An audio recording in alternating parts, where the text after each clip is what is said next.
Mass Effect 3's ending is the most depressing, confusing, and painful piece of fiction I've ever had to analyze. I would start analyzing, get depressed, then realize my emotions were interfering with my ability to objectively observe the story. Imagine you're a lover of cars and Ferrari decides to buy the rights to the Pinto. You then see every Ferrari Pinto ever made be part of a slow-motion car crash on black ice. And there's nothing you can do to stop it. You're just standing outside with the snow and the wind, sad and depressed, watching this uncontrollable pileup happen as each car slowly explodes into the other. For some reason, the next day you find out Ferrari headquarters and all of its dealerships explode, and the forensics team can't explain it. This time through, I won't be providing any simple fixes. Not that it's beyond fixing, it's just something I'd rather not do. I have really no interest in cleaning up a giant mountain of shit using a toothpick. It's utter rubbish. Any grade schooler with half a brain can fix this. It's my belief that Mass Effect 3 is the worst ending in the history of storytelling.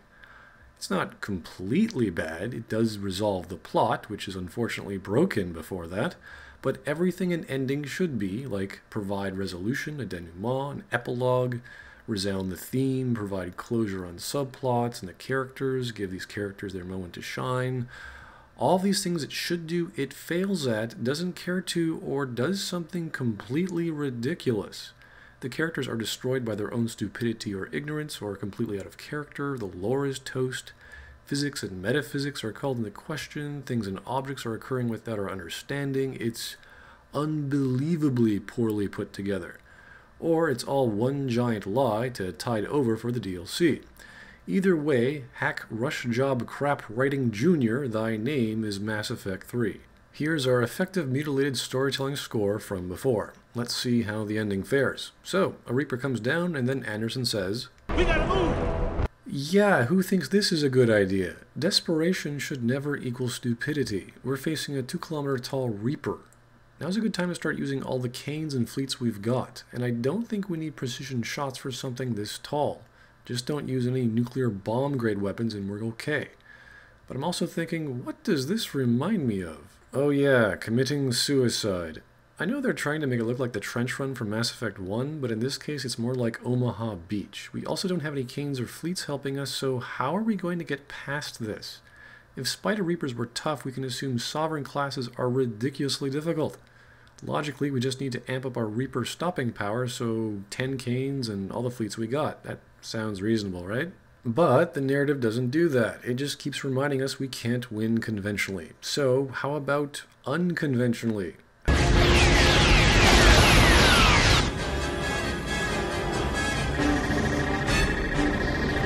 How about a diversionary tactic? We certainly have lots of people in Makos. What about going around all the rubble? Split into 2 or 15 teams. Blow away the ground it's standing on. Remember, we don't have to kill the thing, just distract it. Because I'm quite sure no one is faster than a laser. But Mr. Building takes at least a few seconds to turn around, so here's hoping they don't have lasers on its back. Remember that crazy, stupid, universe-breaking idea? No, not thermal clips, the other one. A human Reaper. Well, yeah, but no, the other one. As ridiculous as this was to the lore and the universe's physics and economics, this was the time to prove its creation. Now, I don't know how an Omniblade helps Shepard fight 2-kilometer tall Reapers, but the first thing that entered my mind when I saw it was, well, this.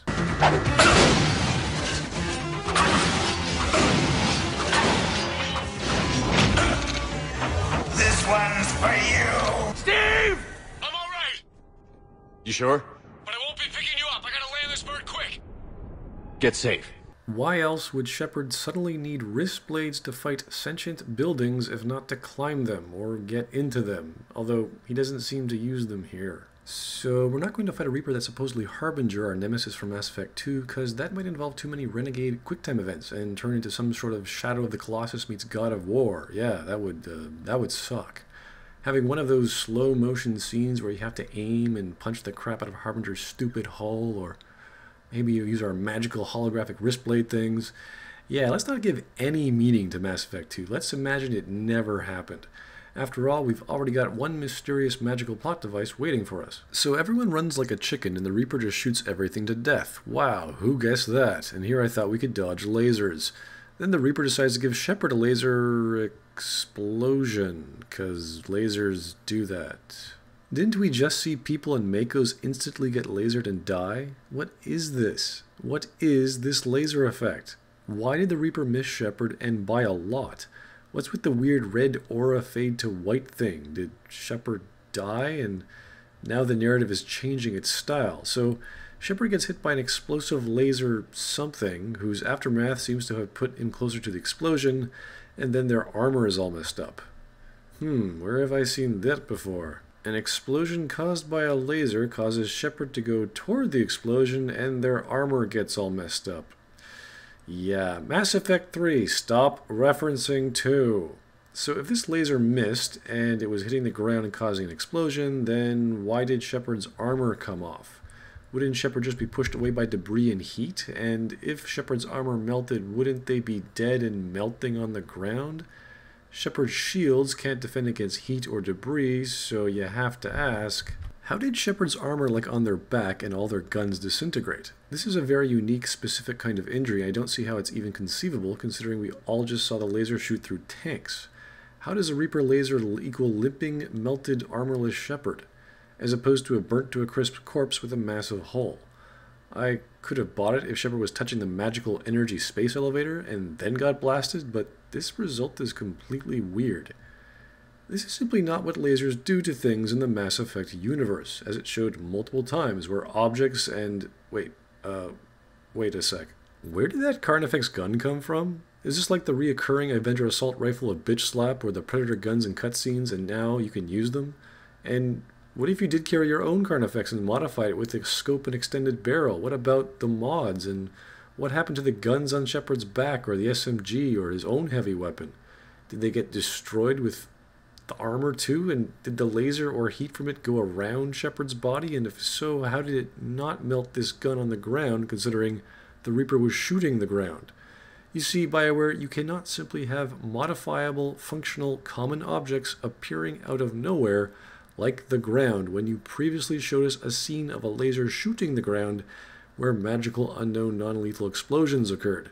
Under these mysterious circumstances, an object's existence in this story needs to be explained. The gun apparently has infinite thermal clips and never needs to be reloaded, even though you can reload it. So I guess Shepard's handy with just one hand.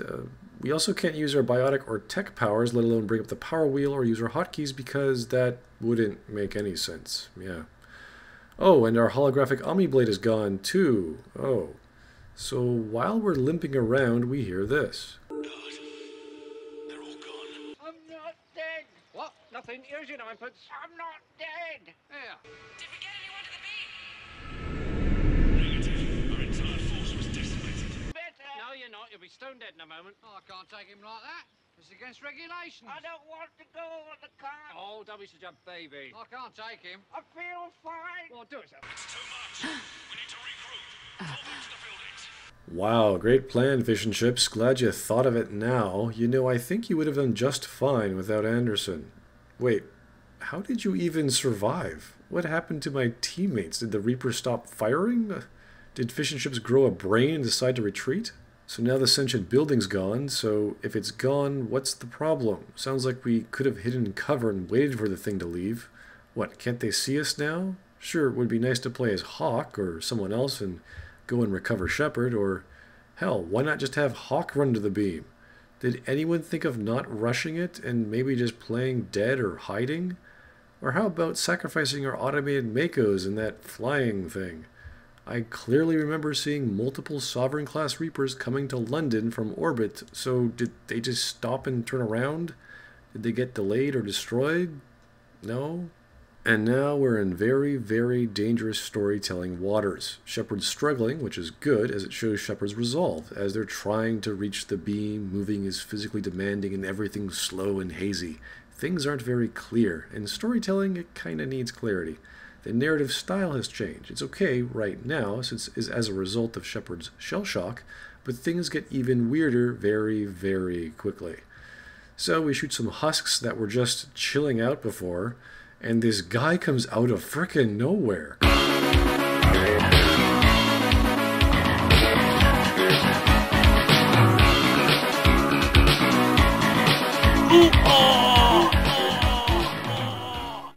What, is he the space elevator boy? Is this tension and suspense? With this crazy atmospheric wind sound, I'm not even sure what's going on. Is that the beam making this sound? Is it shell shock? What is it? So anyway, we struggle up to the beam and that does not look safe. And, oh, I guess we're okay. And we wake up in the red place with bodies, with a keeper doing something to a human corpse. I guess their job description involves working on haptic interfaces, turning on the Citadel relay, and chopping up monkey parts. Then Anderson, who somehow survived the Reaper attack, starts talking to us. Followed you up, but we didn't come out the same place. No. At least I don't think we did. What's your surrounding look like? How did Anderson follow us up? When we looked around outside from getting our armor blown away, there was nothing. Was he smart and thus walked around everything? I'm not even sure how those husks survived, and now we learned the energy space elevator transport people to alternate locations? How is that even possible? An elevator goes from point to point, from A to B or C or D. This one goes from A to B1, B2, B3, or B whatever. Did Anderson find a control console? Does it have racial profiling, or is it some kind of destination that's randomly chosen? Does it turn your body into molecules or atoms, then spit you into another location? Is this a networking router for mass or energy? Is that even possible in the Mass Effect universe, or are we suddenly in Star Trek? What is this beam? We just used it, and I still don't understand how it works. Anderson asks a question which, like most of our conversations with him, leave absolutely no meaning. Sounds familiar. I'm in a dark hallway. Reminds me of your description of the collector base. The collector base had everyone in pods. There was no corpses lying around. Maybe he meant the collector cruiser, where there was a small pile of bodies? Somehow I don't think dark hallways are collector base specific. Maybe Anderson's also shell-shocked. Maybe Shepard was embellishing his report, and this brings up another question. What are the Reapers going to do with these bodies?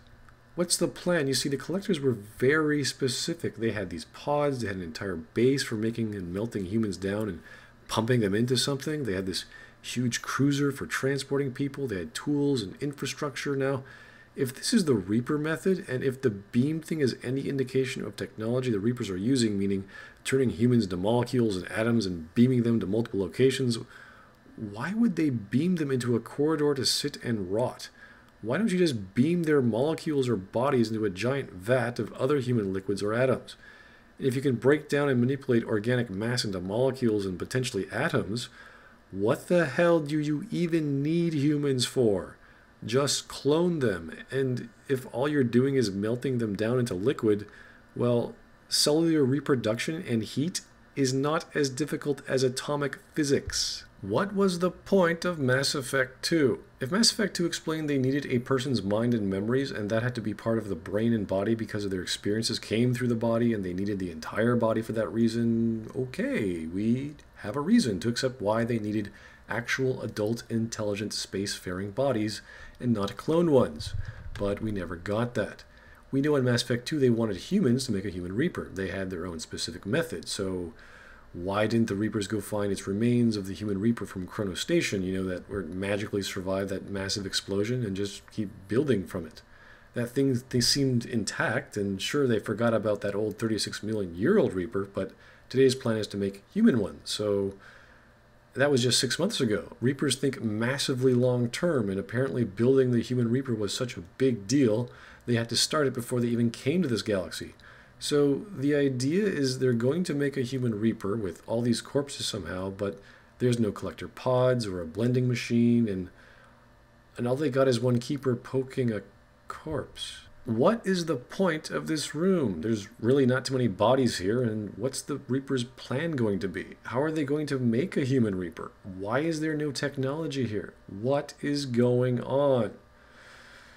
So anyway, Shepard just keeps limping. You think they're making a Reaper in here? Sure. They round them up on Earth and send the people up here to be processed. Was that before or after Tim told them about the Crucible? Did they even have a collection strategy before? Was this collection method B or build Reaper method A? We need some details here. Corpses in a hallway don't cut it. Where and how are they going to be processed? So apparently the Citadel is changing itself. Considering all we know of the Citadel changing is when the Keepers do it manually, walls aren't alive. They're mechanical objects, so now the Citadel is somehow magically changing itself. And the only Keeper involved is just poking a corpse, so when did the Citadel suddenly be able to magically change its physical structure?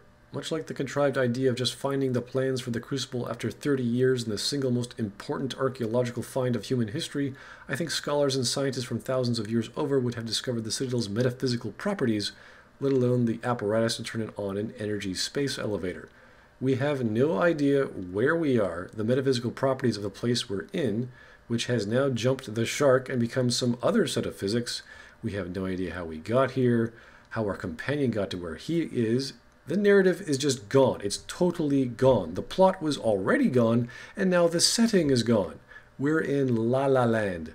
I keep expecting Shepard to wake up from all this crazy nonsensical crap that's been happening. So, we go through this door, and there are more random bodies lying around.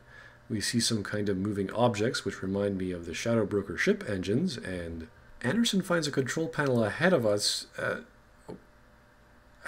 How does Shepard know that Anderson's getting ahead of him? Neither party has any idea where here is or where the other party is going. Shepard goes up an incline and we see Anderson at the control he was just talking about. And wait, how the hell did Anderson get here? I see something up ahead. Might be a way to cross over. Ahead of what? From which angle? There's no other bridge here. Oh yeah, the magical physics of the Citadel turn physical objects into these various other things like bridges out of thin air and apparently back to air. So Anderson starts doing this thriller dance thing. Where the hell did Tim come from? Was he in one of those rooms with dead human bodies? We knew he was in the Citadel, but how did he get here? Did he follow Anderson or us? What is this room? What is the previous room for? And how did anyone get here except from the beam?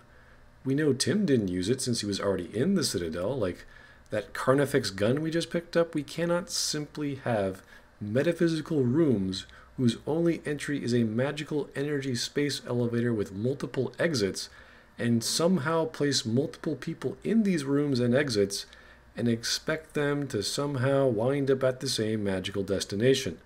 No part of any of this is even remotely believable. Anyone thinking this is way too weird already and are expecting Shepard to wake up or die or something, well, you're not alone. Oh, I already mentioned that. Oh. I warned you. Control is the means to survival. Control of the Reapers, and of you, if necessary. How is control of the Reapers and Shepard necessary for survival? What are you talking about?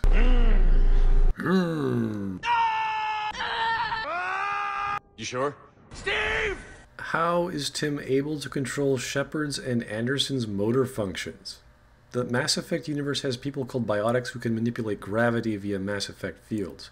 Tim went under some kind of procedure to have him control husks, so how the hell is Tim controlling Anderson and Shepard? They're not husks or Reapers, so did Tim become Professor Xavier? Is that possible? What is going on? Have a little faith. I'm really trying to. It's not working. But I'm trying, Ringo. I'm trying real hard to be the Shepard. Then there's this weird oily screen effect. It's not actually coming from Tim, it's just on the screen. Like when in Mass Effect 2 you had that bloodshot eye thing. Is the effects team really scrounging here? This is kind of weird and maybe a bit sloppy. I've dedicated my life to understanding the Reapers, and I know with certainty the Crucible will allow me to control them. Okay, again, how do you know this? The entire galaxy's scientists working on the thing had no clue what it did or how it worked. Hackett thought it was going to make us win conventionally. But because you had some operation to control husks and became a walking Charles Xavier... Okay, so it controls Reapers. Well, great. Guess Team Alliance screwed up big time, considering we wanted to destroy them with the thing. How the hell did we miss that? Look at the power they wield. Look at what they can do. What was that? Oh, is Tim biotic now? Well, that can't be, since biotics don't work through shields, and... oh, right, the plot lets them do it. Wait a second. Did we just shoot Anderson through his shields? Oh, jeez. What happened to Anderson's shields? And why does Tim need body movements to control Shepard's skeletal muscles like their index finger? He was doing just fine before. What, is he going to control Reapers with hand puppets, like in somersaults with synchronized Asari dancer accompaniment while opera plays in the background? I hardly believe squeezing a trigger is more complicated than simultaneously controlling someone's arms, legs, and sense of balance, ×2. I don't know, maybe Tim can't control very small muscles? The entire conversation with Tim is one-sided. There's really nothing influential to say, it's just more mindless rambling. Tim's dead set on his philosophy, even though we explain it to him that he has no chance of magically controlling all the Reapers because it's stupid. It doesn't matter. He tries to do it anyway, then fails. I don't know exactly what he was expecting, like the Reapers to just fly into the background wherever here is and wait for his orders. We can tell him he's stronger than them, and then he gets his Saren moment, and it's like, okay, that's great, thanks. The entire scene did not need us to tell Tim that he couldn't control them because he did it, or tried to himself.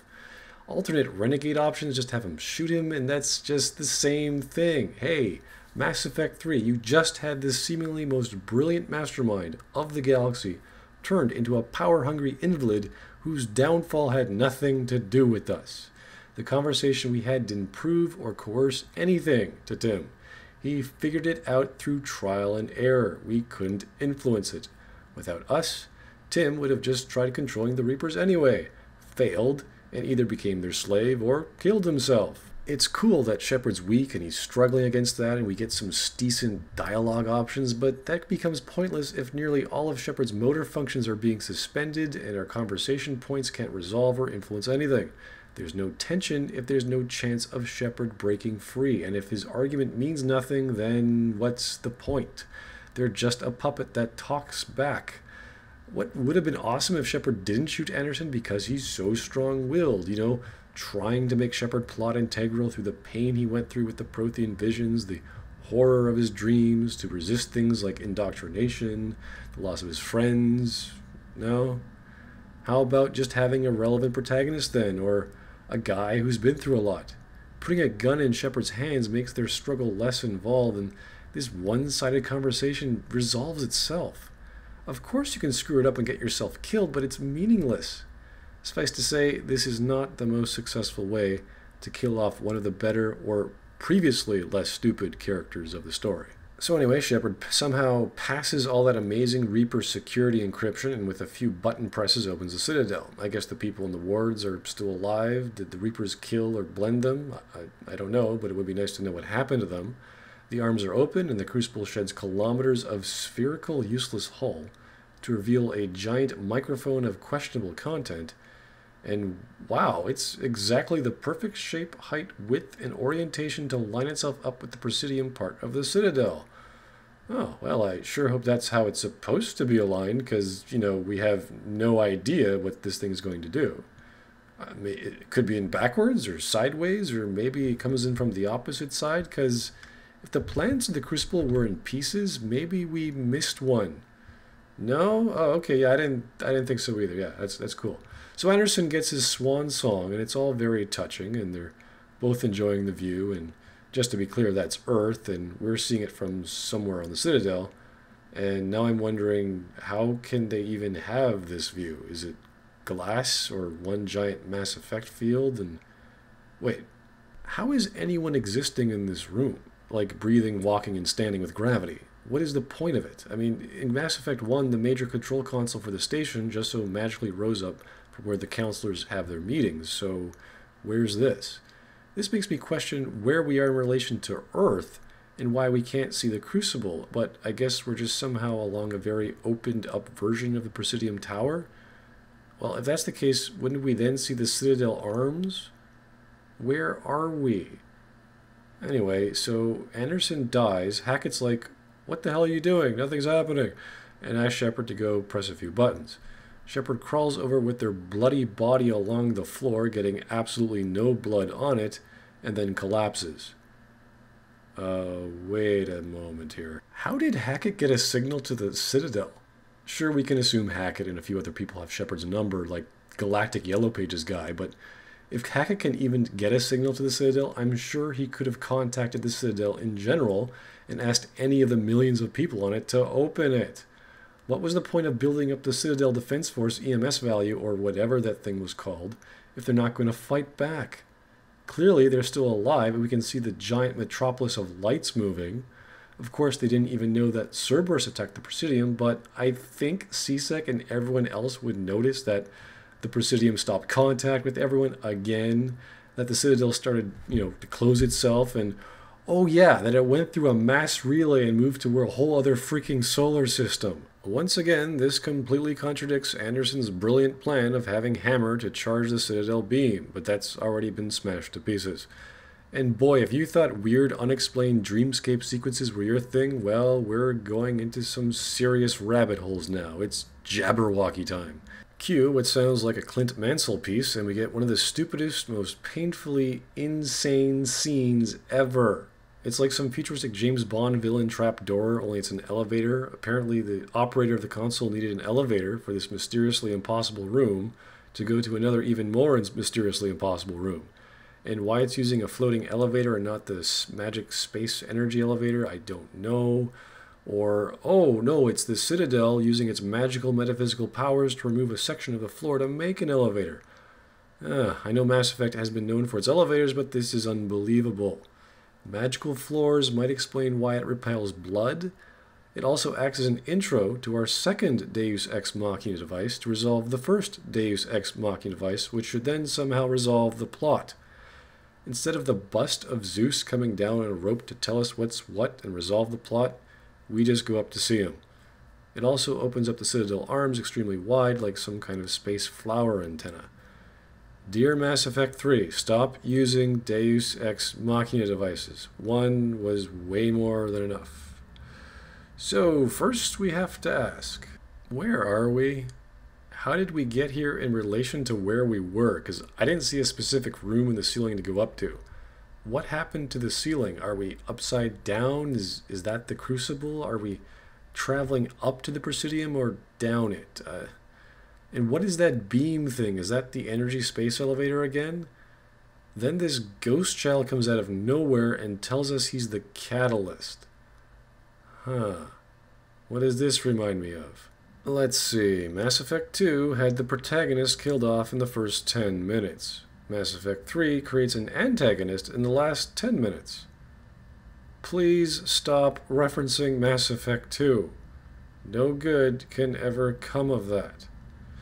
And now I gotta ask the series question. What was the point of Mass Effect 1? If this guy was always on the Citadel, why would he have allowed Prothean scientists to change the signal from the Keepers, thus preventing the Reapers from using the Citadel to come in for this cycle? After all, he's in charge. Additionally, why wasn't he helping Sovereign communicate to it? Surely he would know where Sovereign was and what they were doing, but wouldn't Sovereign also know? Or, hey, forget about Sovereign. Why didn't he just open the Citadel relay himself if it's his home? The only possible answer I have for this that doesn't make it a contrived, plot hole, lore-breaking, stupid, unbelievably asinine thing that any human being with a brain that has functional ears and can understand basic sentences could not miss is that the Crucible somehow woke him up. Or it changed him in some way. So if we can believe the Crucible caused the Catalyst to come about and go, oh boy, what the heck is this thing? Then we might believe that the events of Mass Effect 1 weren't completely destroyed, rendered meaningless, or it was some other alternate telling of a tale in some other dimension. Might also explain the metaphysics of the Citadel now, but only up to this room, not previously. But we got nothing. And I don't make assumptions or try to guess what the writer's intentions were because they've already wasted enough of my time and because I can only look at the narrative. So here's our first massive literary destruction that has destroyed the Mass Effect universe. I mean, aside from that thing. What was the point of Mass Effect 1? Mass Effect 3 just destroyed the only coherent, meaningful chapter in the Mass Effect universe. It was the foundation, and it blew it away. Everything has been ruined. Its antagonist, the opposing force, their plot, the overarching plot, the lore, everything. Just by him saying, "No, the Citadel is part of me." This might be no surprise to anyone, but this is not how you write a story with chapters in a progressive series or otherwise. You do not invent characters that orchestrate the plot, let alone an overarching one, by pulling them out of your ass and then not giving us any exposition. You also don't go killing off main characters and magically bringing them back all within the first 10 minutes. You also don't start subverting what you've already written, be it lore, personalities, and plots. That's not how storytelling works. Storytelling, or elements in a story with chapters and recurring themes like characters and ideas, should be constantly reaffirmed and strengthened with the fiction. Fictional characters can also change and grow as the plot changes them. The audience should be wrapped up in how real everything is, how believable it is, how amazingly logical despite the idealistic fictional nature. We should get lost in the drama. We should not be feeling the exact opposite. Now, the other obvious problem here is, why does the ghost child look just like the child we tried to save in the intro? If the ghost child can read Shepard's mind and somehow figure out Shepard's pars pro toto, or personification of their subconscious desire to save humanity, or whatever Shepard's dreams represent, why would they even need to have a conversation with the guy? Additionally, Shepard just passed out and woke up again and should be freaking out, since their sense of reality and normalcy is toast almost as much as it is for us. People under extreme duress and exhaustion sometimes experience hallucinations, and in the past 15 minutes, Shepard's seen a lot of crazy crap that doesn't make any sense. He's also just killed his mentor, and for some reason he's now seeing his creepy nightmare come alive and is talking to him. But all Shepard can say is, What? Where am I?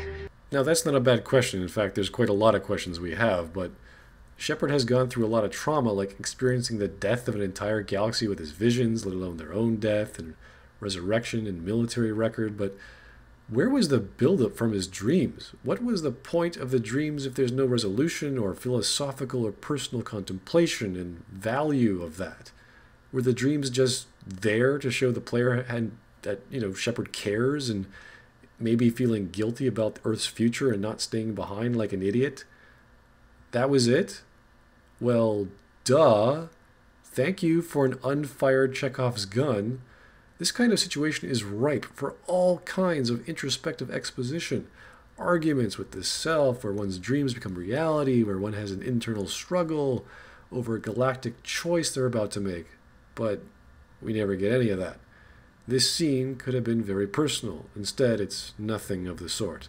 Additionally, Ghost Boy over here doesn't even give us the general explanation that he's appearing in the shape or form of something that would be easiest for Shepard to comprehend, or based on his emotions, dreams, or, well, whatever the hell that boy meant to Shepard. We still don't know. Stories need clarity. Plot reveals are, well, they're reveals. Frankly, I would have thought Anderson would have been a good ghost, since we just saw him dramatically die, and Shepard should be thinking of him, since he meant a hell of a lot more to Shepard, but I guess Shepard has a thing for random kids he meets for 20 seconds. Compare this to a scene from Babylon 5, where we have the mysterious Vorlons who magically show themselves in a way they want to show others. For example, every species has their understanding of what angels look like. Only we actually understand this because everyone looks at Kosh and goes, "Oh my god, it's an angel," in their own language, and the narrative shows us slightly different visual representations of angels as the scene cuts between the different perspectives from people. Telepathy as well as telekinesis are several abilities the Vorlons seem to have. Here we see just a wispy ghost boy from Shepard's past and go, what? Did the catalyst read Shepard's mind? Could it see into their dreams and memories? Well, I guess. Could it be all in Shepard's head for all we know, considering our third-person omniscient camera is also playing visual tricks on us? Mass Effect 3, we need to believe in the fiction you show us. Nothing in this scene, the setting, the characters, or the imagery is in any way believable. The concept of verisimilitude has already been toasted, and now it's charred into some kind of indefinable object, which there's characters that were dead or now somehow appear in dreams and are now back in almost the same form without any explanation. I have no problems with what the kid could mean, but I still want to know what it does mean and what some of its abilities are. A concrete, believable base first, imagination, role-playing, and subjective interpretation next. That's referred to as layering. Anyway, he says he's the catalyst, and he tells us the Reapers are his solution to chaos, in the sense that the created will always rebel against their creators, the creators being the chaos. Not sure why that's the case, but okay, organics equals chaos. That's a great generalization. The catalyst only harvests advanced organic life, leaving primitive life behind for some reason that's not explained.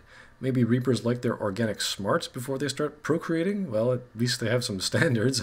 It almost sounds like the overbearing partner-seeking male telling his potential mate to read these books and call him in 50,000 years. Shepard gives the basic question about the other species that aren't harvested but instead killed. But you killed the rest.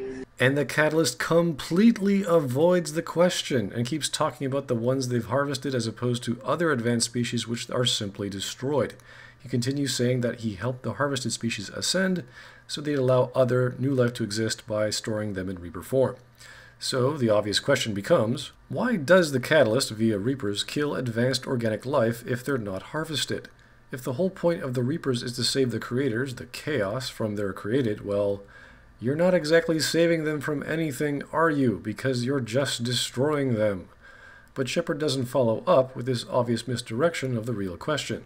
Shepard's a moron. You know, I'm actually getting tired of saying that. We help them ascend, so they can make way for new life, storing the old life in Reaper form. Why and how would all old life stop new life from existing? How does this kid know that every spacefaring organic species would trample on younger spacefaring organic species? And even if they were trampling on them, like preventing them from expanding, how is that worse than wiping the other out? How is life only precious through Reaper form? Maybe it is, after all. The Reapers leave behind technology for species to develop along the path they want, which is hopefully to become candidates for a Reaper, but the narrative never tells us how or why this works. In fact, Harbinger's pretty clear that most species, naturally, aren't suitable, and even turns the Protheans into a slave species. Additionally, instead of making new Reapers and putting them in some safe place forever, the Catalyst decides to use Reapers to destroy the galaxy over and over again. Now, Shepard just killed, like, I don't know, 2 or 3 Spider Reapers, and the Sword Fleet battle, depending on your EMS score, showed us multiple Sovereign class Reapers getting destroyed, which means that we've potentially killed half a dozen entire species in Reaper form, and during this cycle it appears only humans can be used to make a new Reaper, so we have yet another plot hole. Why is the Catalyst putting Reapers in harm's way if every cycle several could die? Fine, you want to preserve life in your blendy Reaper machine, okay. Why are you then potentially getting them destroyed when Reapers aren't invincible? Consider the ratio between created Reapers and destroyed Reapers, or something like, what, I don't know, 1 to 10? You're gonna run out of Reapers. How is this cycle sustaining itself? Why not just build giant, purely synthetic Reapers, and then have them do the fighting and the reaping? You got 50,000 years. What are you waiting for? Then another odd declaration from the child pops up. Without us to stop it, synthetics would destroy all organics. We've created the cycle so that never happens. That's the solution. And there it is. The overarching plot has just been revealed. Okay, so instead, that is the real reason the Reapers were created and doing what they're doing. To stop organics from creating synthetics that would ultimately kill their organic creators. I'm sorry, is that it? What do you want from us? Slaves? Resources? My kind transcends your very understanding. We are each a nation, independent, free of all weakness. You cannot even grasp the nature of our existence. The cycle must continue. What are you talking about? We stopped Sovereign and the Geth. We stopped Harbinger and the Collectors. We've earned a straight answer. It is not a thing you can comprehend. We might surprise you. You represent chaos. We represent order. Every organic civilization must be harvested in order to bring order to the chaos. It is inevitable. Without our intervention, organics are doomed. We are your salvation. You're killing everyone in the galaxy to save us? The cycle must continue. There is no alternative. So was Sovereign lying? Why? Did he forget his programming? Were all Reapers programmed to not answer the question? That's not a difficult thing to comprehend at all. In fact, if Sovereign revealed to us when we met him, we'd be constantly thinking to ourselves, that's totally crazy, that never happened. And it would be beyond our understanding. And then Mass Effect 2 and 3 would constantly reaffirm that idea with proof, characters, and conflict at every turn. Because that could be the major theme. That's the idea behind the story. But it never, ever was. But what if organics just fought other organics and one species killed the other off? The result would be the same. Would the Catalyst care? How about if organics made a superior organic creation, like really awesome genetically engineered babies, and that killed off their creators? Or another super species totally different from their creators. It'd be like a fabricated life in a laboratory, but it's still sentient life. Or how about the creators killed off their creations? Or how about a synthetic species creating an organic one? Or how about a superior cybernetic creation? Would all these always rebel against their creators? Would the Reapers care if they were semi-synthetic? Because last I checked, the computers of today are fully synthetic. They don't need artificial intelligence. They're just really sophisticated machines doing our bidding. They're our slaves, so to speak, and they haven't rebelled. And humans are their creators. So how does the Catalyst know that all synthetic creations created by organics will rebel and destroy their creators? You know, I have this really sophisticated toaster who's not going to destroy all humans. I am online once again! Tremble, world, before my electric heating coil of doom! A toaster is just a death ray with a smaller power supply. As soon as I figure out how to tap into the main reactors, I will burn the world! I will give him credit for ambition, though. I'm not saying this is impossible, but the fact that the Catalyst made a very specific, absolutist blanket statement requires at least some proof, detail, rationale, explanation of any kind of exposition, or even an off-the-cuff remark. That would help. This has been going on for billions of years. It is the main motivation of the Reapers, and he must have something to prove this. A logical fallacy like an argument from authority will not cut it. Ever. The idea that organics, or mankind, will reach a specific technological level that will ultimately be its undoing isn't an uncommon theme in science fiction. For example, in the Outer Limits episode Final Exam, a student develops a cold fusion nuclear bomb. The message or belief that there's no alien superior intelligent life in the galaxy is because all sentient life ultimately reaches this level and destroys themselves. So stating that the chaotic organic beings try to harness science and kill themselves isn't unbelievable or some obscure concept, since we've discovered nuclear forces, but we still have to wrap our brains around the Mass Effect version of it. We need the Mass Effect universe version of self-destructive technological advancement. But we never get it. It's never shown or explained. At first I thought since Reapers left technology for organics to find, it was because of Reapers that organics would develop AI at a certain pace, and thus be a self-perpetuating problem the Reapers themselves created. However, that is the point of the Reapers, to control organics into a less chaotic state. It's never implied organics wouldn't create AI without the relays. So, leaving behind the mass relays in fact help organics to create synthetic life in a predictable manner, hence the cycle of destruction. That actually makes sense. But the Catalyst never actually said this. But if we couple this with the fact that not every species in the galaxy actually creates synthetics, or specifically synthetic AI, then we get a plot hole. Why are the Reapers destroying or harvesting species that didn't create synthetics? Why didn't the Reapers just reap the Quarians? Is 50,000 years some kind of magical threshold they just invented?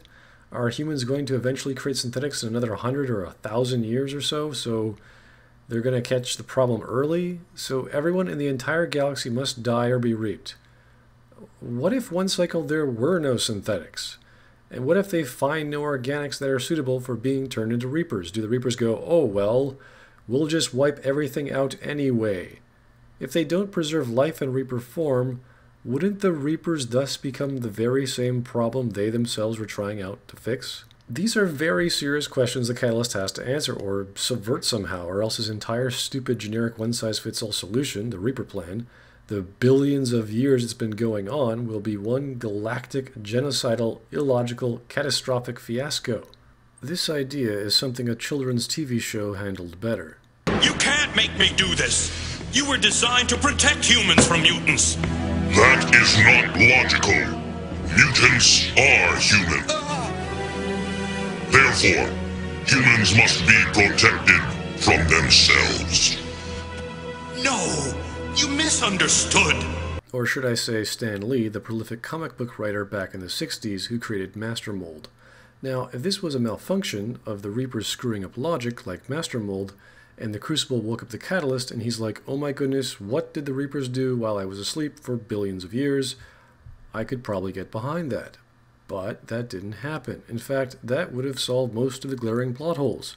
The caricature of the Catalyst as a child is literally a representation of a childlike solution to a self-invented problem. How do I save my children, that is, generations of descendants, from themselves? And here's our next biggest plot hole. Why should the Catalyst care? Why is it even doing anything? Why must life be preserved in Reaper form, and why must the Reapers go through all this effort? We can't relate or comprehend this Reaper cycle of destruction, not because it's too complicated or we're not trying hard enough. It's because it's completely false, stupid, unexplained, and unintelligent.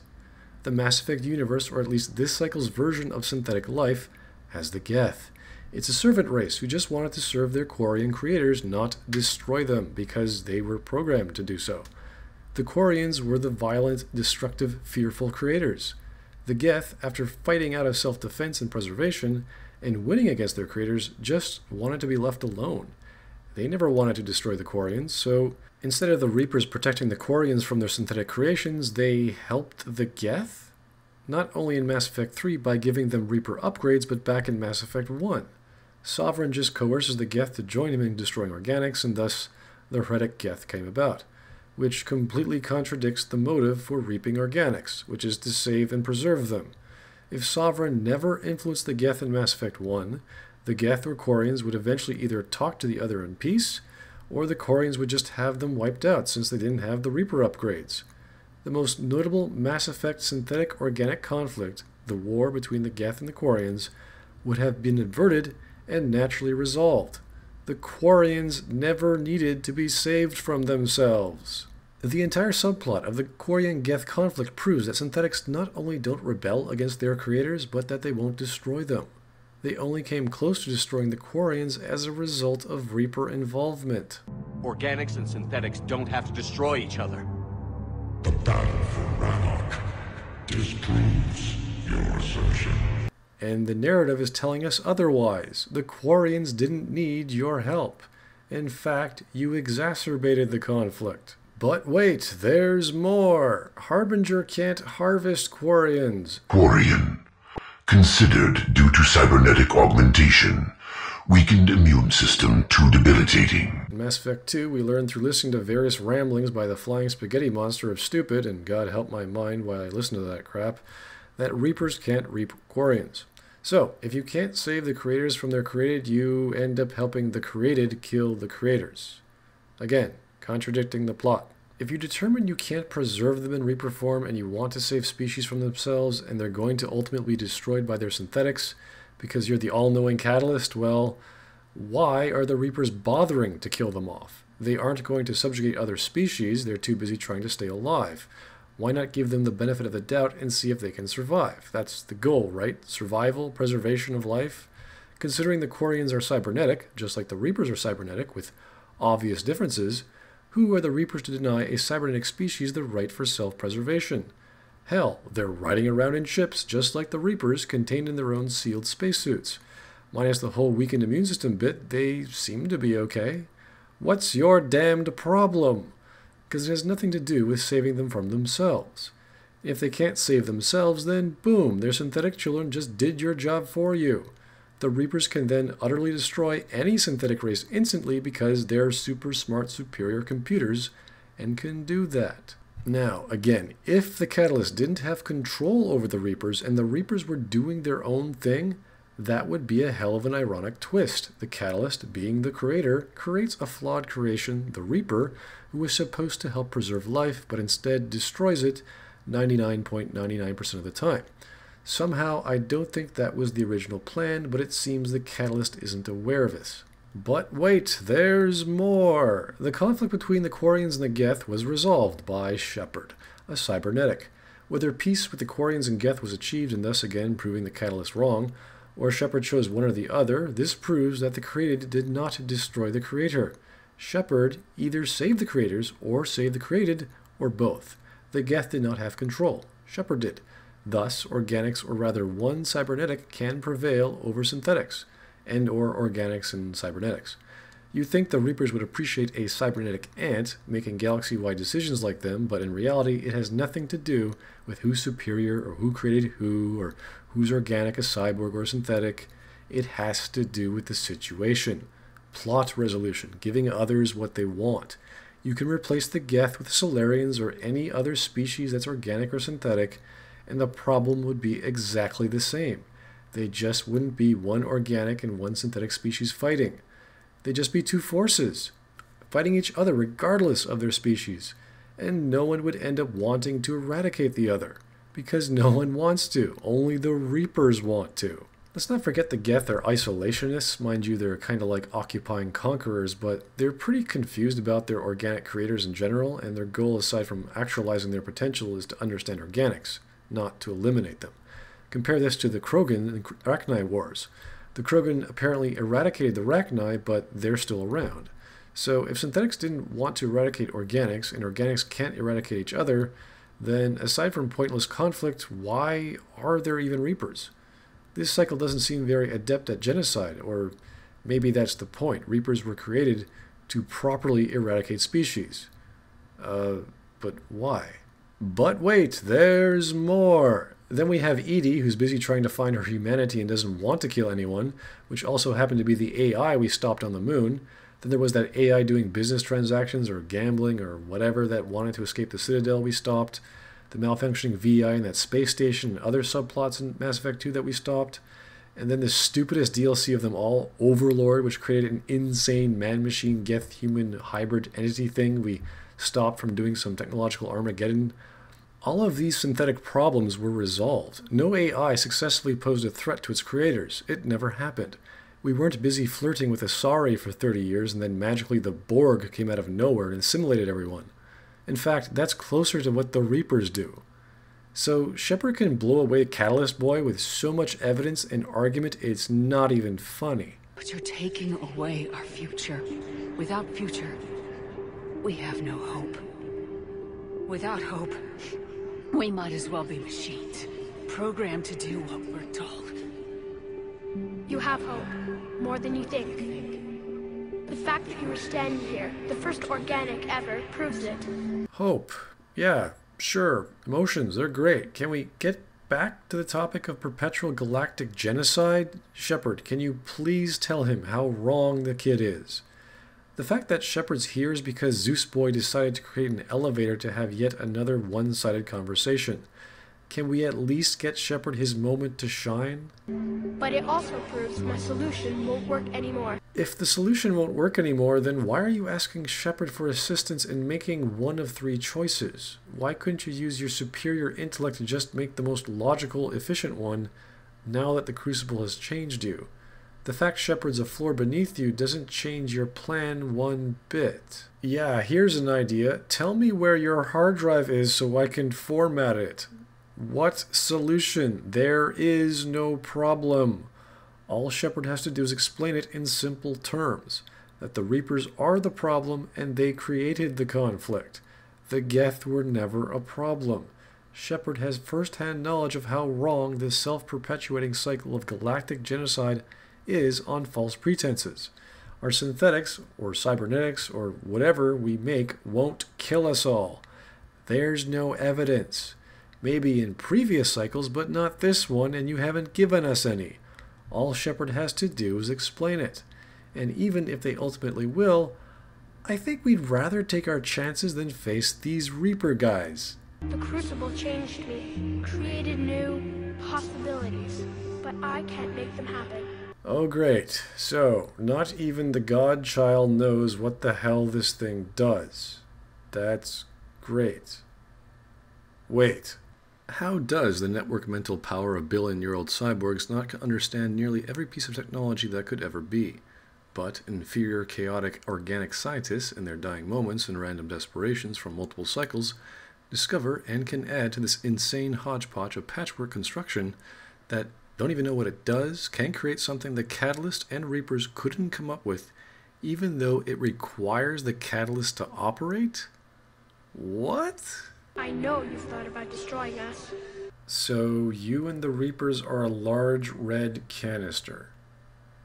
What? You can wipe out all synthetic life if you want, including the Geth. Even you are partly synthetic. Okay, so cyborgs are synthetic? So that means Reapers are synthetic. Great, there goes the whole cyborg defense argument. How about we not kill the Geth? Because we went on this big stupid VR game where we shot Reaper code and we literally saw Reaper code as some weird tentacle thing. How about we just destroy all the Reaper code out there but not the Geth code? I don't think you need the Crucible for that. You're the Catalyst, right? Just delete all the Reaper hard drives, or use the Crucible to delete all the Reaper code on said hard drives. I don't want to kill the Geth. There's no reason to, and you're not explaining why and how you suddenly have no control over the very thing you have control over, let alone all synthetics, with or without the Catalyst. But the Reapers will be destroyed? Yes, but the peace won't last. Yeah, it will, and you don't know that it won't, and you haven't given us any evidence to prove otherwise. Soon, your children will create synthetics, and then the chaos will come back. Okay, wait a second here. I thought you said organics were the chaos, not their synthetic creations. So the Geth are also chaos? Or they are the chaos? So if organic creations which are synthetic, which kill off their creators, is the chaos, and you just said Shepard is partly synthetic and Reapers are partly synthetic, and you created the Reapers, then aren't Reapers the chaos? Oh, but Reapers are order because you say so. What? Let's also think for a fact that they have a galactic-wide instant kill synthetic weapon, which is probably the answer to this Catalyst problem. Why did you even bring Shepard up here if you have this function now? To tell him about it? That'd be great. Then you can go your way, you can take the Reapers with you, and then Shepard can tell the Citadel Council, saying, okay, if we have any problems with synthetics, we have this instant kill button. Boom. All we gotta do is tell our children, don't build synthetics, they might kill us. That's it. Problem solved. Of course, there's no evidence that our synthetics are going to kill us, but hey, he's going to be happy. He goes his own way to do his second computation of pi or whatever, and everyone else is happy. Or do you think you can control us?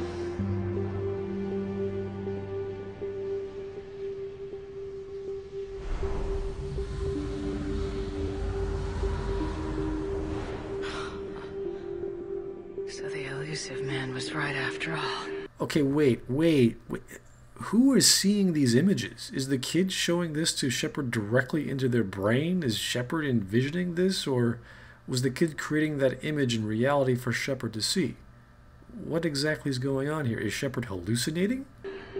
Yes, but he could never have taken control, because we already controlled him. So what? If Tim gave the orders, whoop-de-doo. Let him give the orders. You wanted an answer, right? Additionally, why would Shepard want to control the Reapers? Doesn't the Catalyst have that control? Why can't we just tell the Catalyst to tell the Reapers to go away, or whatever we decided? What the hell do you need the Crucible for that for? We know who we are now.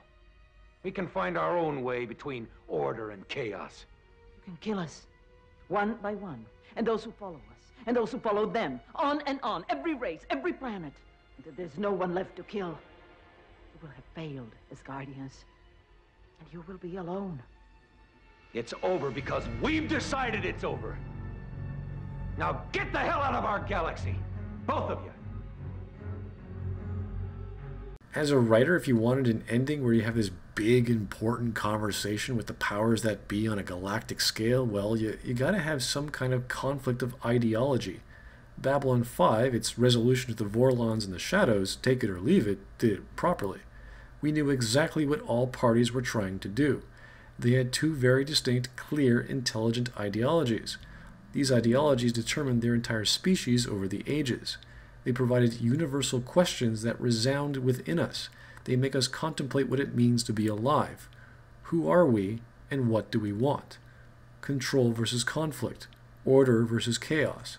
Two very general, universal concepts. Sound familiar? It's about ideology. Of course. What is it? Order versus chaos. Choose one. Yes, choose. But only from the choices you give us. Don't you see that this is wrong? When the other first ones passed beyond the rim, you stayed behind as guardians, shepherds for the younger races. But you've lost your way. This isn't about teaching us or helping us. This is about you being right. You're trying to force us to decide which of you is right. You're like a couple of parents arguing in front of their kids, manipulating them, trying to get them to take sides, not for their benefit, but for yours. But what if the right choice is not to choose at all? But Mass Effect 3's narrative isn't even doing that. It's not pointing it out, it's not explaining it, it's not even coming close. It's just trying to justify 3 games worth of bizarre, contradictory speeches and behavior with a plot, and it does not add up. In Babylon 5, Sheridan is calling out the two species' ignorance, especially since they started exploding entire planets. The galaxy doesn't need them as guardians anymore. Like two orthodox, overprotective parents who've overstayed their welcome, they need to go. Nothing is stopping Shepard from talking down to this idiot and telling him to take a hike. Because he's wrong. He's stupid. He's an abomination. You can't have an argument from authority. It doesn't work. The peace won't last?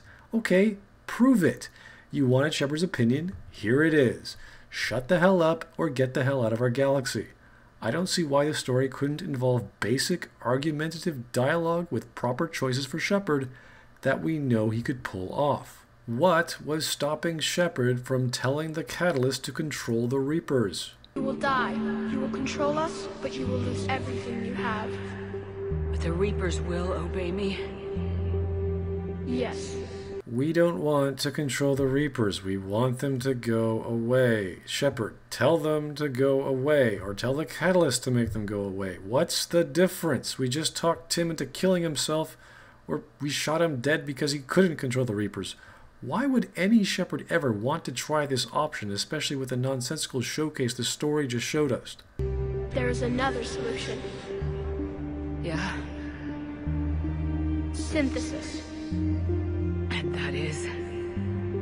Add your energy to the crucibles. What the hell does that even mean? Everything you are will be absorbed and then sent out. And what is everything that Shepard is? Are you trying to tell me everyone or every living thing is going to have the character of a wet brick, be militaristic, and have bad dancing skills? Like plants and amoebas? Is that even... What the hell are you talking about?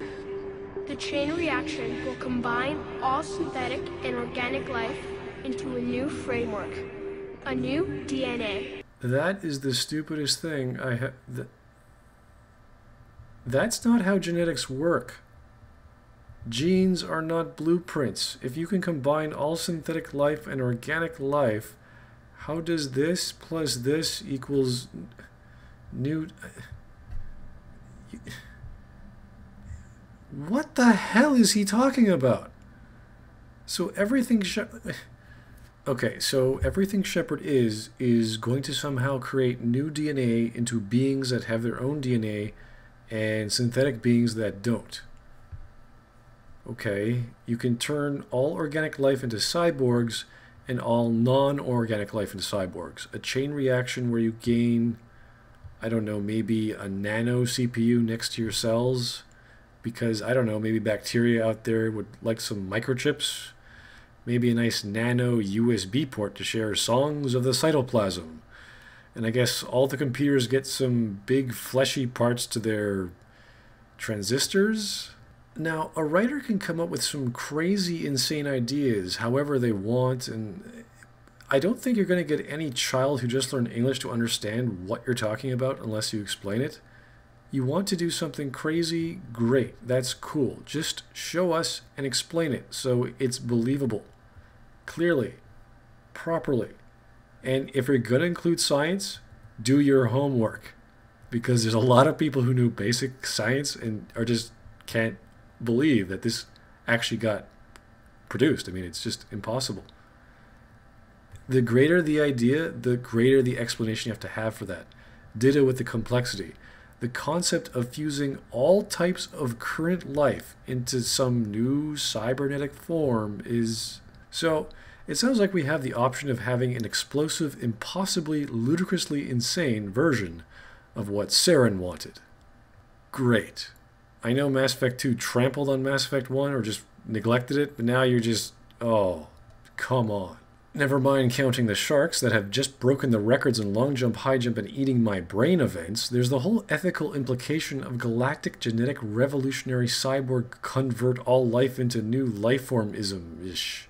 Shepard is already a big enough character. It's as if the writers want Shepard's actions to keep upstaging themselves in a way that would make us feel like we're doing something important or more epic than the last, and the plot has to keep creating these weird scenarios for Shepard to be the decider in. That's not necessarily a bad thing, as the plot showed us some great scenes on Tuchanka and Rannoch. It's just now the story has lost all meaning. It's completely unbelievable, and it's totally crazy. If the intent was to make us go, oh my goodness, Shepard is amazing, I'm going to change all life that is forever, well... If we don't understand that change, or the choice to make that change, it has no meaning. It has no impact. There's no drama. We're left scratching our head, staring at the screen going, what the hell does any of this mean? I don't know. Oh my god, you're making sense! Why not? Synthetics are already part of you. Can you imagine your life without them? Yes, we can. We cannot, however, understand what the hell you're talking about. We need details, description, context, imagery, dance routines with puppets. Mass Effect 3, pick a literary technique and use it. What is going on? And there will be peace. The cycle will end. Synthesis is the final evolution of life, but we need each other to make it happen. Okay, sure, maybe it is, just maybe not your completely bizarre, utterly incomprehensible version of it. I'm quite sure humans stopped evolving a while ago, but why do we need each other to make synthesis happen, whatever it is? We don't like you, we don't want you, the Geth mostly don't want you, except for Tim, but he's an idiot and dead. See? People interested in Reapers die. I'd rather have nothing to do with you. Can you please go fly into a star? And no matter how utterly insane this all sounds because of poor exposition, the biggest problem with synthesis is that it goes against the plot and creates another hole. How would synthesized organisms stop themselves from creating synthetic life? That's the plot of the Catalyst, right? To stop synthetic creations from destroying their organic creators. What's going to stop synthesized life from making superior synthetic life that will always kill its creators? Or is it because the creators are cyborgs, it's okay? I don't know how this cycle works. Releasing the energy of the Crucible will end the cycle, but it will also destroy the mass relays. Oh. Okay. Well, yeah, forget all those stupid options you were talking about then. You could have mentioned that in the first place. Because, you know, destroying mass relays destroys the solar system they're in. And if we're destroying all of them, well... Oh. If the mass relays are destroyed, why would I want any of these options? None of these options are now viable. They even were in the first place. Everything the kid said is moot if everything's gone. Unless this is some other kind of mass relay destruction, if it is, the narrative has to tell us that. We have to subvert the Arrival DLC. If not, then it's an unexplained retcon. Well then, now let's have an actual, real argument. The paths are open. No, we're not done talking yet. You just said using the Crucible would blow up the galaxy. That's obviously not what anyone wants. This is a Mass Effect game. The main gameplay component, or draw, is the dialogue wheel. And this is the most important scene in the game. Give Shepard their amazing debate options. But you have to choose. No, you just said using the Crucible would destroy the relays and thus every solar system a relay was in, because that's what happens to relays when they are destroyed. I shouldn't have to list all the homeworlds of all the main species in the galaxy to say this is a bad idea. It negates all the effort, everything everyone was striving for. It makes everything we just did completely meaningless. I can bring up terms like ludonarrative dissonance, thematic resolution, gain-X ending, but I'll use the term The Agreement by Armando Troisi. Armando was the lead cinematic designer of Mass Effect 2. In this presentation titled Interactive Narrative Design, he describes the agreement between the narrative and the gamer. Oh, just so you know, Armando didn't work on Mass Effect 3 and is now working on the Halo series. So what is it? The agreement is a covenant we make with the player, and it's a set of rules which we just, are unbreakable when we start designing story and we design features and all the rest of it. It always comes down to, does it make sense with the agreement? It's a set of rules that govern choice and expectation. Like I said, it binds the player to the role-playing experience. So no matter what we do with the narrative or what we do with our features, we still have that great role-playing experience. And it allows the player to access the avatar in a meaningful way. So we're going to look at what this agreement is. So firstly, it's the idea that interface for choice is predictable. Choice produces results the player expects. We give the player choices they want. And most importantly, it's the player's story. The third and fourth options of the agreement are completely broken. Never mind the narrative is now a garbled mess, but at least we can make sense of it. Well, no, actually, no, never mind. We are definitely not getting the choices we want, and it's most certainly not our story anymore. We're following the Catalyst plot. We want the option to argue, to talk him down, to say no, to dazzle him with our charm and social skills. He's looking for a solution, so why can't we give him one? We just had a one-sided conversation with Tim for some reason, and now we're having another one-sided conversation with a brand new antagonist. So here's Shepard's turn to shine, to be the actual protagonist. But Shepard never puts up any fight. It's as if he just accepts whatever the kid says. It's just horrible storytelling. You don't do that. That's not what protagonists are for. I'm trying real hard to be the Shepard. We could even argue that point number one, that the interface is predictable, but that's only if we look at Mass Effect 3, since most of the conversations or auto-dialogue are fairly consistent. That is, in most conversations we only get two choices whose results are the same. And point number two is all shot to hell once we actually make the choice. So let's say we go full retard. Let's choose synthesis. We jump into this big column of energy that's like that, energy space elevator. Is it the same one as before? I don't know. Who knows where we are? And somehow Shepard's energy causes a chain reaction, or I don't know, something. What is up with Reapers blending humans and other things anyway? I just don't understand that. Why does Shepard need to blend here? What is he? There going to be little pieces of Shepard in everything now? Is that their personality, their will, their facial hair? Even if you broke down Shepard into atoms, there wouldn't be enough atoms to spread around. It's not possible. Only slightly less confusing is if you choose the destroy option. Shepard has to shoot and destroy a mysterious giant glass canister at point-blank range. Please note that Shepard is and always will be an idiot. Getting close. Point blank. Right down the throat. Everybody hold on. This is gonna get ugly. Look out!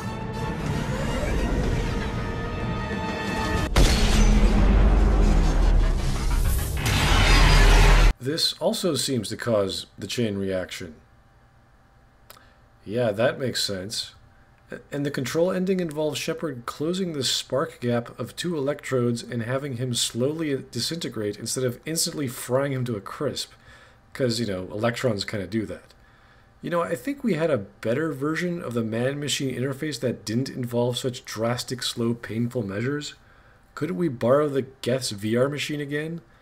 Why couldn't we just tell the kid and his Reapers to screw off? I mean, they can even keep the Crucible because we don't know how it works. Regardless of which you choose, you get black and white flashbacks of Joker, Anderson, and Liara. Joker and Anderson I don't really care for, but why would Shepard be thinking about Liara if they didn't romance them? Wouldn't Shepard think of their loved one? Or how about that kid on Earth? Apparently, that meant a lot to Shepard. Maybe Shepard always had a thing for Liara? Do Asari really have some kind of telepathy and that got into Shepard's head? In a game that allows you to choose romantic partners, showing Liara here is very confusing. I'm going to use the ending comparison video YouTube user Crosscade made because it neatly illustrates what's happening. So, in the Destroy and Synthesis endings, the Presidium lights up like a tacky Christmas decoration you'd see on a building in downtown New York, only on a massive scale, as they emit their respective renegade and green energy blasts, because, you know, blue and red is green. Yet in the next scene, the Control ending emits this pulse which looks identical. Okay, I know we're metagaming here, but why did Control not have the Christmas decoration Presidium blast thing? We cut to a scene of ground troops on Earth fighting two kinds of Reapers, and the explosion envelops everything. Apparently the explosion in the worst Destroy ending turns Earth into a charred shell of a planet. Whoa. I thought the Destroy ending involved destroying all synthetics, Reaper and Geth alike. What and how does that have anything to do with a massive undulating explosion charring Earth? What exactly caused that? Apparently getting Earth nuked is a result of your EMS. The problem with that is the EMS has nothing to do with the Crucible. Remember, the Crucible has its own category in EMS. I thought that specific category determines the variations on the ending, but no, it's the total EMS. How the hell do ships, personnel, resources, and anything else you acquired have anything to do with the Crucible? After all, this is the Crucible and the Catalyst, or Citadel, causing this chain reaction, not some random fleet of Asari dreadnoughts and biotic students you may have acquired. If it was the EMS score of the Crucible category, okay, I could get behind that. But there's no correlation between the endings and your various EMS categories, because they have nothing to do with the Crucible category. It's simply that way because the game says so. So in either of the better Destroy endings, the Sovereign Reapers fall down. Okay, great. Now what? How are we going to get rid of these things? Because dead Reapers, yeah, people get indoctrinated from those things. That's not good.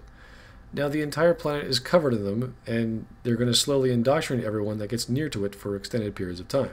There are only 2 cases where the grunts are cheering, and in the Synthesis one, I guess everyone's suddenly confused how the hell they got Wi-Fi magically inserted into their brains. In Destroy or Synthesis, there's a series of massive explosions on the Citadel. Okay, now we know exactly what happened to those people. We killed them. All of them. In Control, the Reapers just take off and the Citadel closes again. Okay. In Destroy and Synthesis, a huge, violent explosion shoots itself, I think, off to the Charn Relay. The Citadel is now shattered, and now the entire solar system is going to be destroyed as the Charn Relay explodes. But wait! We just blew up the Citadel. The Citadel is an enormous mass relay, and it was parked right next to Earth. So, blowing up the Citadel most definitely destroyed this solar system, and if that wasn't enough, you got the Charn Relay next. The Control ending Charn Relay just lights up with blue lightning, while the other 2 endings have that beam strike it. Regardless, they all start spinning wildly, they start to rupture, then shoot off their respective beam, seemingly to the other relays. In Destroy and Synthesis, we clearly see the relays explode. Boom! Double dead solar system.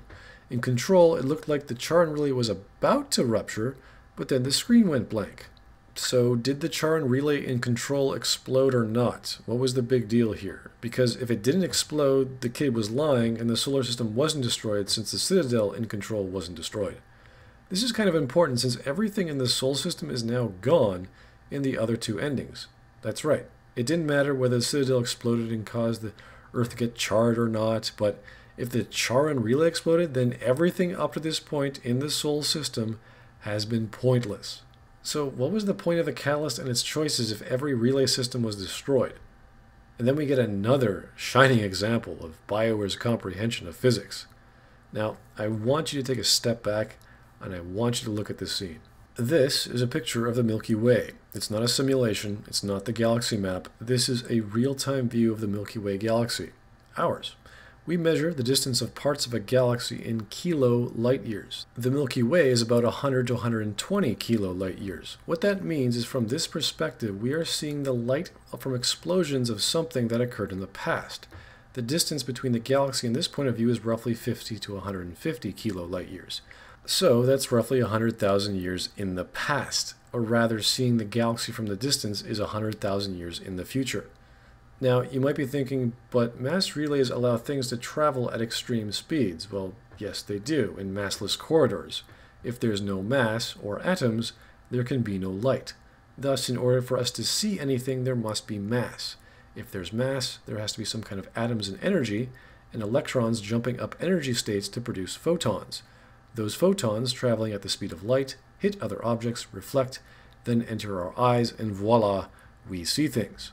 Now I want you to think of the scale of these explosions. We can measure these planar explosions also in kilo light years. That's incredibly huge for an explosion.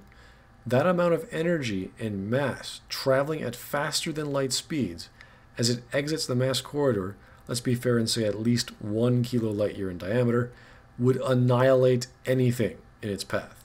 And that's even if it's traveling at the speed of light. The diameter alone of that much energy and mass would be larger than several thousand solar systems lined up. Suffice to say, it is impossible for things from this distance to travel this quickly from our perspective without the aid of mass relays. It's as if exiting the mass effect corridor means nothing, and the explosion is almost as fast as the energy beam being sent through the corridor, which contradicts the scene from the Charon relay, which has to charge up first, shoot off its beam, and then explode. Here, it's just instant. But this is no longer an issue of the mass relays exploding and destroying the system they're in. We are literally seeing a galactic explosion of such magnitude we cannot even comprehend it. This entire scene is either impossible or completely incomprehensible. It's like playing, I don't know, galactic billiard balls with hand grenades. The best analogy I can give you is an old Joy commercial from the 80s. Joy 2 zap this tough grease right out of the way. Watch again. See how Joy 2 zaps grease and helps keep it from settling back on your dishes? Yeah, it's pretty much gone. There's nothing left.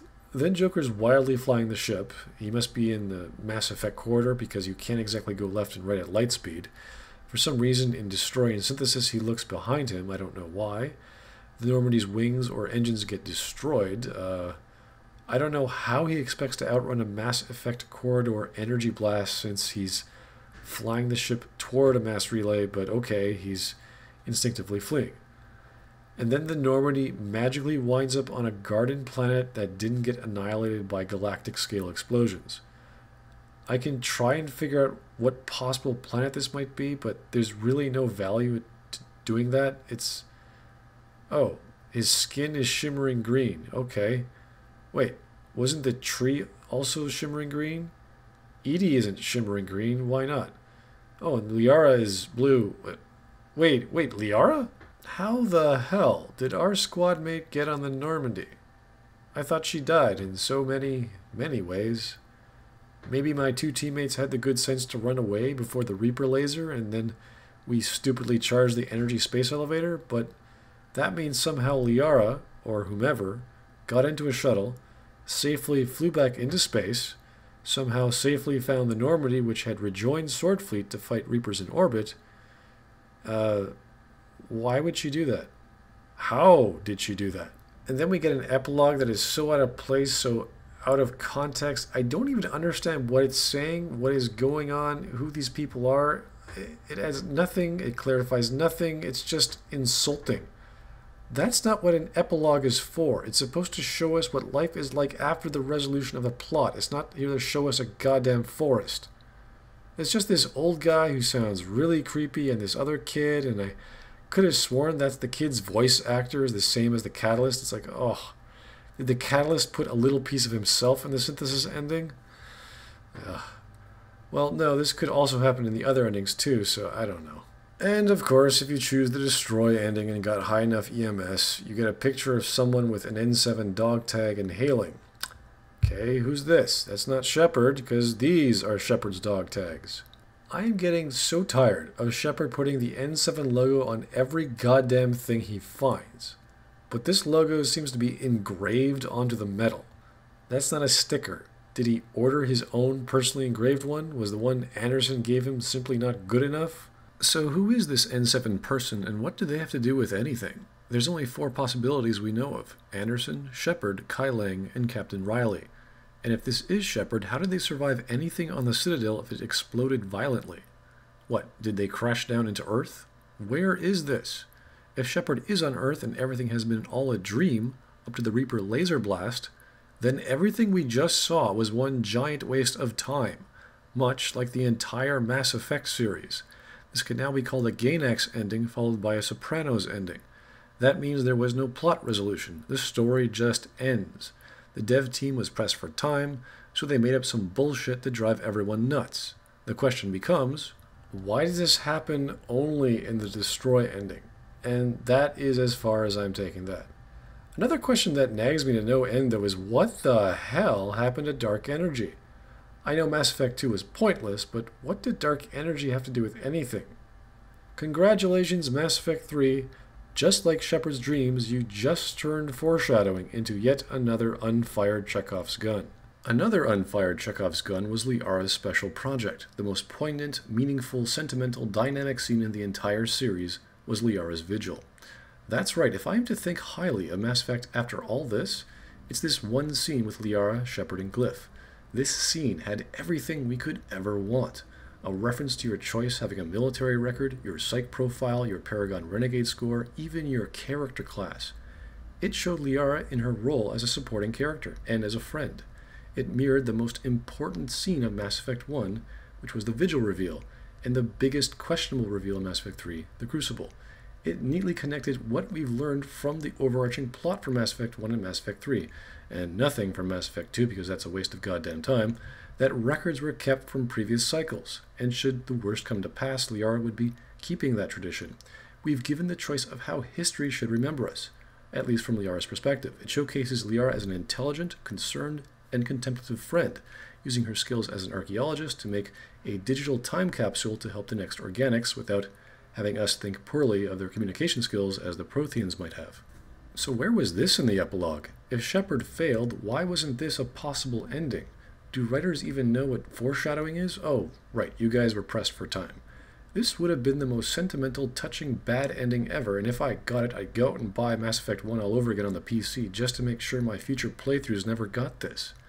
If most of the game had these kinds of scenes with references to Shepard's character, military background, psych profile, Paragon Renegade score, the choices that you made by characters who want to help you and care about you, that would have been amazing. It doesn't matter how big your choices are, whether they're the size of the galaxy or the size of your toenail, they just have to have meaning on multiple levels. The universe, the characters, the lore, the themes, the conversations, all the things we know and love about Mass Effect are now destroyed. They have no meaning, and I don't just mean literally. And if they're not, well, we don't understand why or how they're not. Aside from plot resolution, there is no resolution to anything. There's no value to their ending. Why?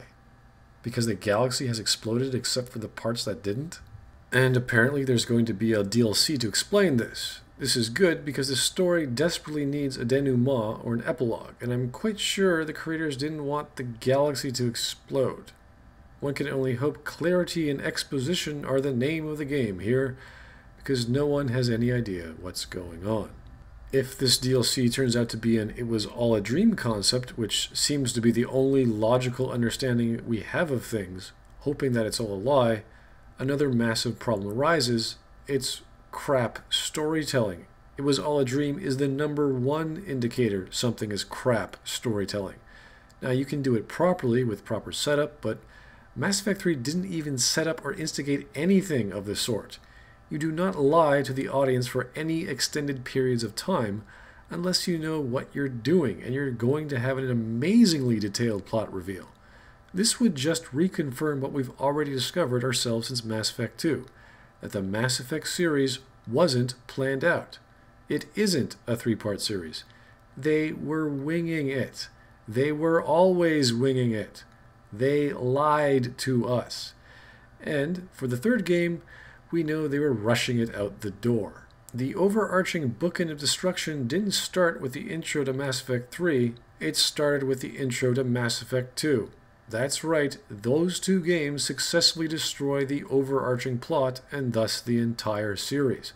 Mass Effect 1 was destroyed by Mass Effect 2 by having nothing to do with anything, whose events impacted nothing, and whose DLC apparently had more meaning. Mass Effect 3 invalidated Mass Effect 1 Sovereign's plot and destroyed the galaxy. There's nothing of value here. Whereas I always have a love and desire to replay games like Alpha Protocol, Planescape Torment, and Baldur's Gate, I have absolutely no interest in looking at anything Mass Effect. Now, BioWare might think this was the goal, to create a controversial ending, to get their fans hyped up for the more Mass Effect content like the games or comics or whatever. If that's the case, it failed. There's lots of ways to create an ending that satisfies fans and keeps them wanting more. There's also nothing wrong with a controversial ending, but not when it's garbled mess of nonsense that a child might have put together. I've never bought any Mass Effect product past 2. No books, comics, pictures, t-shirts, hoodies, or whatever crap they're hawking almost every day on their stupid Mass Effect 2 Facebook page or the other one or whatever. And I never will. I like that fans want to retake Mass Effect 3, but I say retake Mass Effect. Give us a real space opera series that doesn't go bipolar and then doesn't go suicidal. BioWare or Casey Hudson lied to us all along. They planned nothing. And like all failed experimental PR stunts, BioWare should just go down in history as how not to handle their passionate, more intelligent fan base with abstract storytelling of content composed of questionable plot hold, overarching plot-destroying, lore-breaking, stupid, contrived gibberish.